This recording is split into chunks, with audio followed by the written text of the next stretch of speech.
Buenas noches, hoy siendo 2 de octubre, damos una nueva edición de HAT, el canal de la unidad.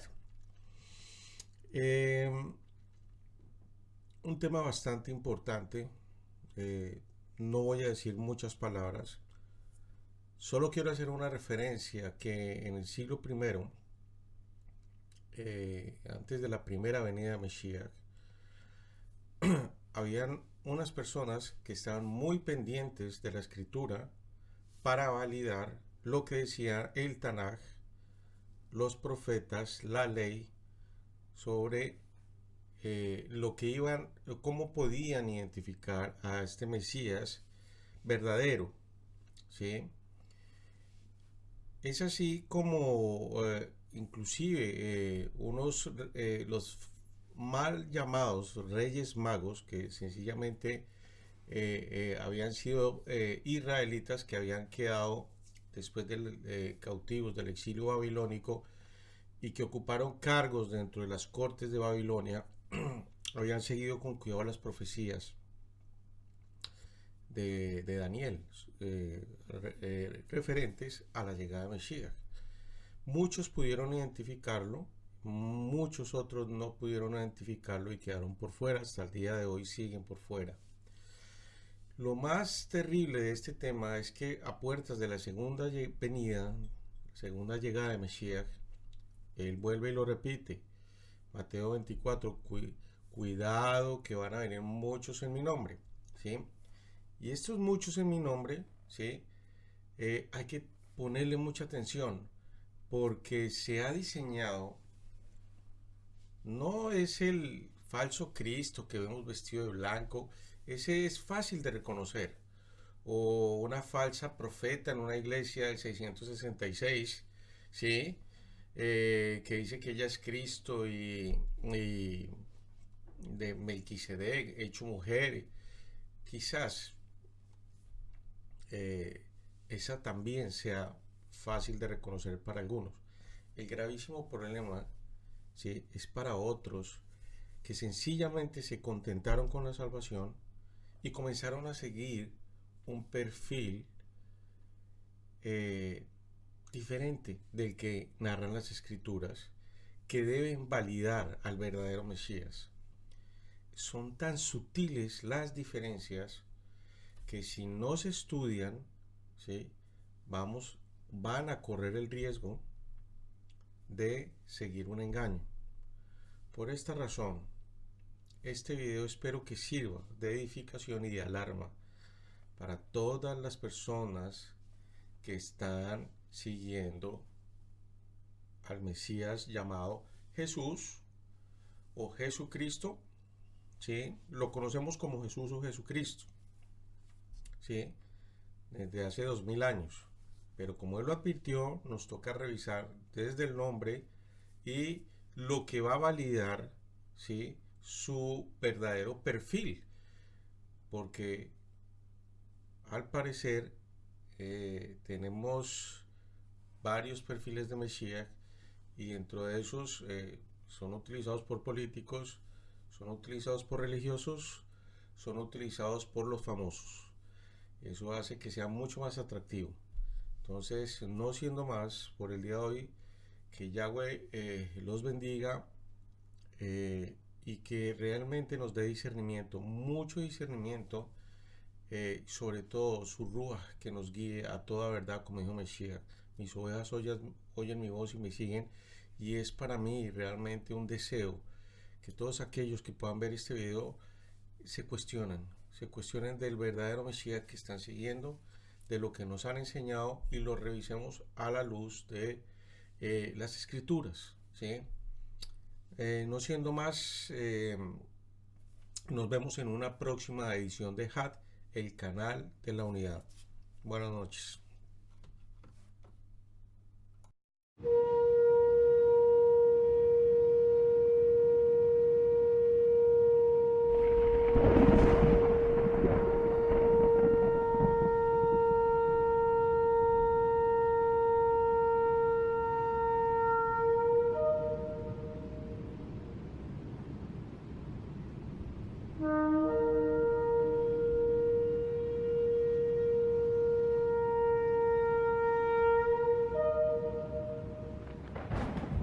Wow, I'm just in awe right now.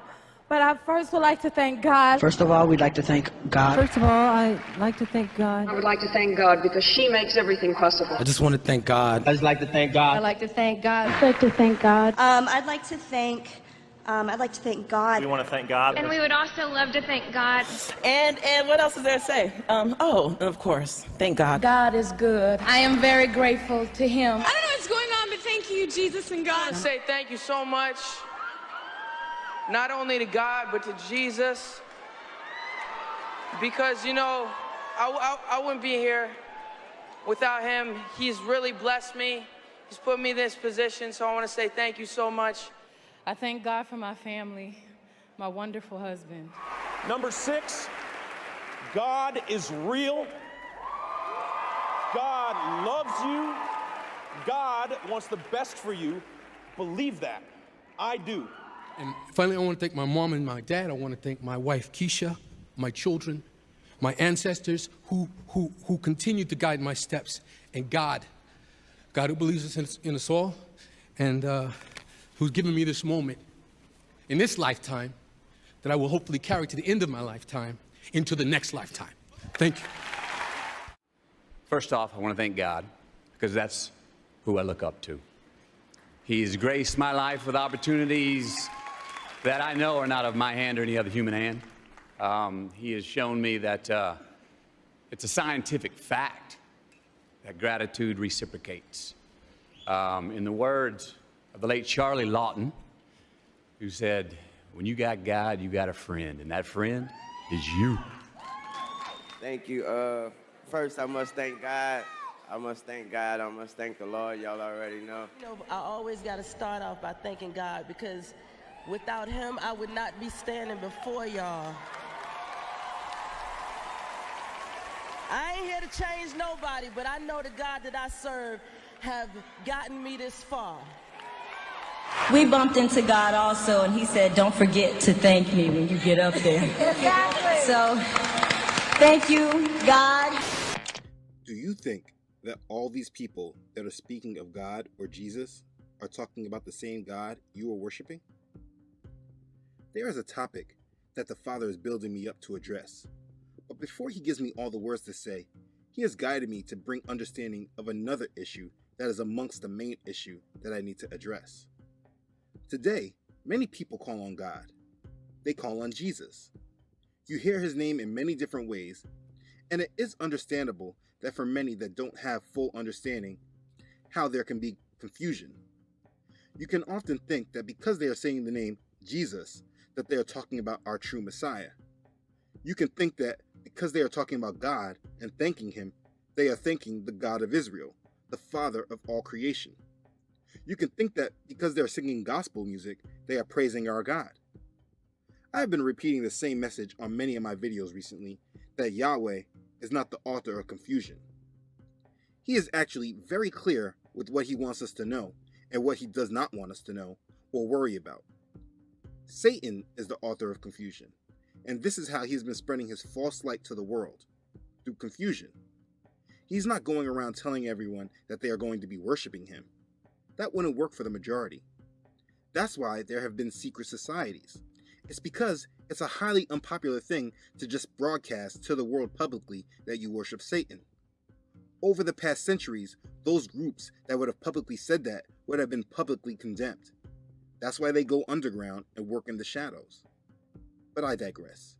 Today, you must understand that everyone that is calling on God and Jesus is not talking about the same God and Jesus you may believe they are referring to. They are not talking about the God and Jesus of the Bible. And if you understand this, this may help you with your discernment in these last days. Because the many that are thanking God and claiming a love of Jesus are false apostles, deceitful workers, transforming themselves into apostles of Messiah. And no wonder, for Satan himself transforms himself into an angel of light. Therefore, it is no great thing if his ministers also transform themselves into ministers of righteousness, whose end will be according to their works. That's 2 Corinthians chapter 11, verses 13 through 15. That seems very clear. This subject needs to be better understood, so more are able to recognize and discern this. And this is what we will learn today. Let's begin. Okay, so first I want to introduce you to a term or concept that is used today against the masses. It's called semantic deception. Have you heard of this? Maybe you have, but you probably haven't heard it with the word deception behind it. I mean, how many of us like to say, you're playing semantics?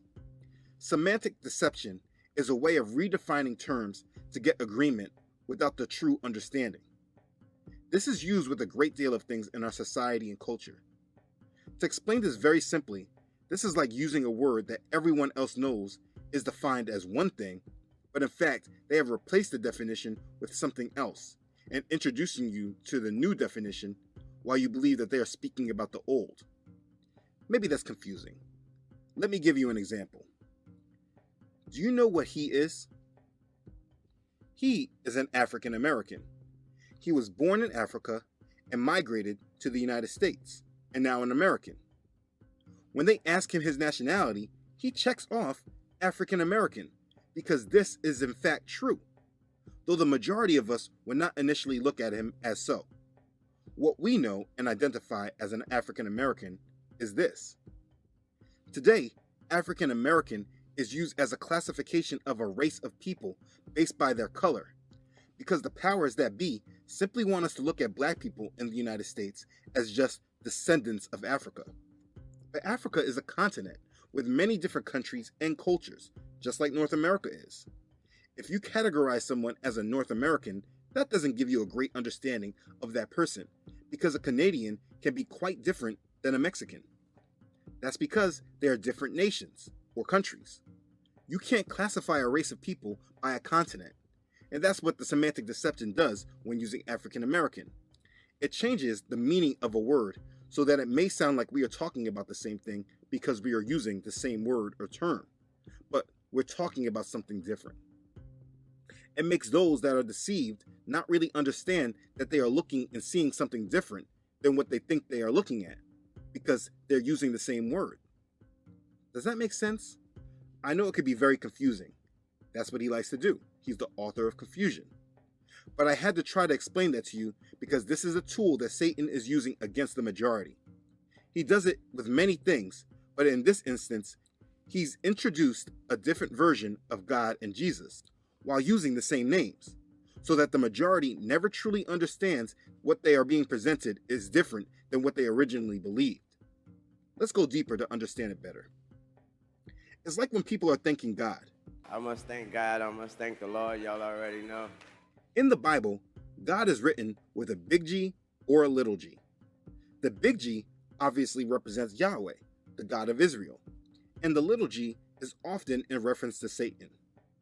But if you say God out loud, first off, I want to thank God because that's who I look up to. How are you to know if they are referencing the big G or the little g? The answer is you don't. I remember on one of the Grammy performances, I believe it was the Grammys, that Pharrell performed his song Happy. But at the end, when it was over, he came back because he forgot to say thank you to God. And he said, "Oh my goodness, I need to give God thanks because I wouldn't be here without him." I'm paraphrasing. It was something like that. I remember many people on social media praising him, saying, "I know that's right. You better give your praise to God, boy." Stuff like that. But based off what he said, how could they be sure that he was talking about the same God? A devil worshiper believes Satan is God. So how do you know that when they are saying God, I must thank God. I must thank the Lord. Y'all already know. They are not talking about Satan? I want you to think about that. When I was younger and fully living within the values of this world, one main reason I was majorly deceived is because I never really thought that people would and could actually worship the devil. It just seemed crazy and impossible to me. The only people I thought that did this were those gothic rock type people that wore all black, had the chains hanging off their clothes, and had that gothic look. But I never could imagine that a regular businessman on the street, clean cut and professional, or even a brother I knew from the streets, I never imagined that these type of people and others would actually pay homage to Satan as God. It just seemed crazy. But that was why I was deceived, because that was actually reality. It was actually the norm more than rare occurrences. But what I want to do is show what the difference between the two Jesus worshiped today is. This is the difference between the Jesus of the Bible and the Jesus of the world. Now people, in the comments, please be patient with me. I know that Jesus is not his true name. I am only using this name to teach and bring understanding to those that are not aware and do not fully have understanding. Because truth must be given in doses. Giving too much at one time, it often gets rejected. I'm just trying to meet people where they are in their understanding. Now, like I was saying, in reference to sin, the Jesus of the Bible warns of sin. He also warns of judgment and hell. He teaches that there are consequences of sin. The Jesus of the world never says anything negative. He accepts all. The Jesus of the Bible gives salvation, hope, and joy. The Jesus of the world is more like a genie that gives us health, wealth, and happiness by obtaining the things of this world. This is that Jesus that is worshipped in the prosperity gospel. The Jesus of the Bible is hated and despised. Whenever you truly teach on his words, there comes separation from many. His words do not bring in the masses. And this is why the modern day pastors of the world don't preach his full message and word. They are often scared of the congregations leaving them or being rejected. When Yahshua walked this earth, he was hated by the masses. He tells us in John chapter 15, verses 18 and 19, if the world hates you, you know that it hated me before it hated you. If you were of the world would love its own. Yet because you are not of the world, but I chose you out of the world, therefore the world hates you. If you are seeing mega churches and pastors and celebrities being praised by this world, it is always because there are pieces of the gospel being ignored and or changed. Don't ever forget that. So the Jesus of the Bible is hated and despised by the world, but the Jesus of the world is loved and widely accepted by all. Like I said, even the Muslims love this Jesus, and they have a completely different faith. The Jesus of the Bible hates sin and reveals the truth. The Jesus of the world never corrects you of sin. He lets you do as you want as long as we all love each other. What does that sound like?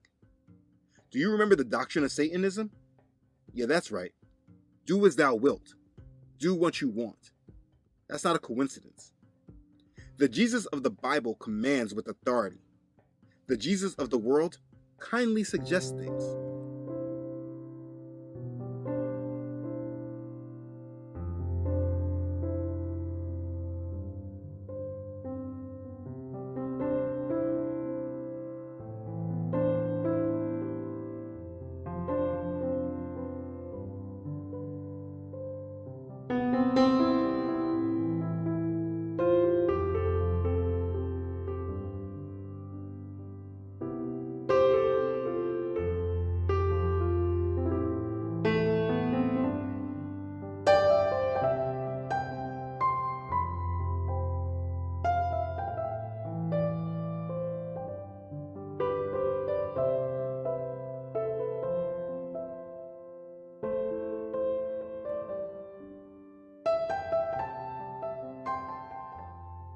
Uno de los asuntos que debemos entender con claridad delante de Elohim es el nombre de la Don Yahshua. Nadie en la tierra puede ser salvo sin el nombre de la Don Yahshua, ¿no es cierto? Y nadie puede ser útil en las manos de Elohim sin conocer este nombre. Tenemos que conocer realmente lo que significa su nombre. Es una lástima que este nombre haya llegado a ser tan común en las conversaciones humanas, ¿no es cierto? En muchas ocasiones la expresión en el nombre de la Don Yahshua hasta llega a carecer de significado, es una mera repetición, ¿no es cierto? Se oye, se lee con frecuencia hasta el punto de desvirtuarse lo que significa estar en el nombre de Yahshua HaMashiach. Necesitamos pedirle a Elohim que nos dé un entendimiento renovado de lo que significa el nombre tan conocido del Mashiach. ¿Qué representa este nombre? Representa autoridad y representa poder porque está sobre todo nombre, ¿no es cierto? Por lo tanto, es superior a todo, excepto aquel que le sujetó todas las cosas, ¿no es cierto? ¿Y para qué denota este nombre autoridad y poder? Como ya leímos en Filipillín, para que en el nombre de Yahshua se doble toda rodilla de los que están en los cielos y en la tierra y debajo de la tierra y toda lengua confiese públicamente que Yahshua es el Adón, ¿no es cierto? Esto es autoridad y esta es la finalidad de esta autoridad. autoridad. En el reino todas las cosas apuntan al Padre, ¿no es cierto? A través de Mashiach. Toda rodilla debe doblarse ante el nombre de Yeshua y todos tienen que llamar a Yeshua de Adón y de Rey. Así que el nombre de Yeshua indica que Elohim le dio la potestad, el poder que lo trasciende en todo en la tierra, excepto al propio Padre, ¿no es cierto? Al propio Creador, tanto en la tierra como en los cielos y también debajo de la tierra, o sea, el dominio que era de la muerte. Y en el nombre de Yeshua, la frase, ¿no es cierto? No se trata solamente del nombre en sí de Yeshua HaMashiach, sino de estar en el nombre de Yeshua HaMashiach. Es una posición, ¿sí? Y entonces hacer las cosas desde esa posición de autoridad, ¿sí? Si leemos la palabra de Elohim y procuramos andar por la senda espiritual, es posible que frecuentemente digamos que actuamos en el nombre del Adón Yeshua o hacemos algo en el nombre de Yeshua HaMashiach, ¿no es cierto? Y muchas veces sin saber en realidad lo que significa estar en ese nombre, que es la parte más importante en sí, ¿no es cierto? No es hacer las cosas simple y sencillamente en representación de alguien. Nosotros en el nivel físico no podemos mezclarnos, ¿no es cierto? Como se mezclan las cosas en el nivel espiritual. Si yo soy representante de una persona, yo soy una persona y la otra es otra persona. No hay forma de que nos mezclemos. A pesar de que yo esté representándola y la otra persona me otorgue toda la autoridad para representarla como si yo fuera esa persona y tomar las decisiones que yo quiera, de cualquier manera somos dos personas completamente separadas. En cambio, en el mundo espiritual, estar en el nombre de Mashiach ya implica una mezcla que sí es posible y que sabemos perfectamente corresponde a el nivel del Ruach, ¿no es cierto? Entonces, quisiera que todo el mundo respire hondo y comprendan la magnitud de este asunto, porque esto no es un chiste ni es una cosa liviana. Puede parecer maravilloso a primera vista y lo es, ciertamente, pero también implica un peligro si insistimos en manejarnos en la carne, ¿no es cierto? Y lo que vamos a pagar el pato al final lo vamos a hacer nosotros mismos. Mashiach se hará cargo de todo cheque en blanco que emitamos con sus sellos, ¿sí? Él va a cubrir los errores, pero cuidado porque también disciplinará a los que crean que pueden malgastar sus fondos a tontas y a locas. Ya sabemos lo que sucedió con el siervo malo y con los buenos siervos que hicieron producir más a partir de lo que se les había confiado, ¿no es cierto? Los buenos siervos produjeron más frutos, pero el siervo malvado no produjo nada y fue lanzado a las tinieblas de afuera. Los que insistan en amar más al mundo que a Mashiach van a sufrir pérdida. Esto quiere decir que Adón Yeshua encomendó algo grande a sus discípulos, ¿sí? Les dio su nombre. Su nombre es autoridad y no hay otra cosa que él pueda dar que sea mayor que esto, porque es él mismo, ¿no es cierto? Supongamos que después de que el Adón Yeshua encomendó su nombre en nuestras manos, lo usamos de manera irresponsable. ¿Qué pasaría? Una persona que ocupa una posición importante solo necesita dar una orden y sellarla, y la orden es ejecutada, ¿no es cierto? Como representante de alguien que tenemos el sellito, es simple y sencillo lo que hay que hacer. Si esta persona le da su sello a otra, va a ser responsable del uso que esa persona le dé el sello. Si el rey le da el sello a un representante suyo y esa persona lo utiliza mal, cuando el rey regrese, ¿a quién le va a ir a reclamar toda la gente que sufrió debajo de la persona que el rey dejó? Evidentemente le va a ir a reclamar al rey porque él es el responsable de la situación. Entonces, ¿ustedes creen que él puede encomendar fácilmente, livianamente, si su sello a cualquier persona? Evidentemente no. Él solo encomienda su nombre a los que creen en él, ciertamente. Y más allá de eso, los que creen verdaderamente, los que andan en su camino de santificación, son los que consiguen comprender su uso verdadero. Este es un requisito que también le da el derecho de disciplinar a los que tienen carta blanca para hacer lo que quieran, por así decir. Como dice, pero si el sirviente es malo y dice en su corazón, mi amo tarda, y si comienza a golpear a sus compañeros de servicio, y si come y bebe con los borrachos, el amo de aquel sirviente vendrá en el día que no espera y a la hora que no sabe, lo castigará duramente y le asignará un lugar con los hipócritas. Allí será el llanto y el crujir de dientes, dice Matías en el capítulo 24. Entonces, la última noche que el Adón estuvo en la tierra, él les encomendó su nombre, como ya leímos en Yahanan 14. ¿Y para qué se los dio? Para que se posicionaran como soldados de su ejército y tomaran parte de la batalla y pisaran serpientes y escorpiones. Él lo dijo bien clarito cómo era la cosa, ¿no es cierto? Que era lo que tenían que hacer. ¿Para qué les daba la autoridad? ¿Para que se fueran a comer banquetes, a cosas por el estilo? No, es lo que le estaba dando la el poder de pisar serpientes, escorpiones y todo el poder del enemigo, ¿sí? Esto es lo que la novia, que es el cuerpo de Mashiach, debe hacer en su batalla de oración. Él está dispuesto a encomendarnos su nombre y a permitirnos usarlo. Vemos entonces la responsabilidad que conlleva esa encomienda que Él nos da, ¿no es cierto? Elohim confía en nosotros y nos encomienda el nombre del Adón Yahshua, aún a sabiendas que vamos a tropezar varias veces. Sin embargo, aún así, Él nos respalda de cualquier manera, así que tratemos de equivocarnos lo menos posible.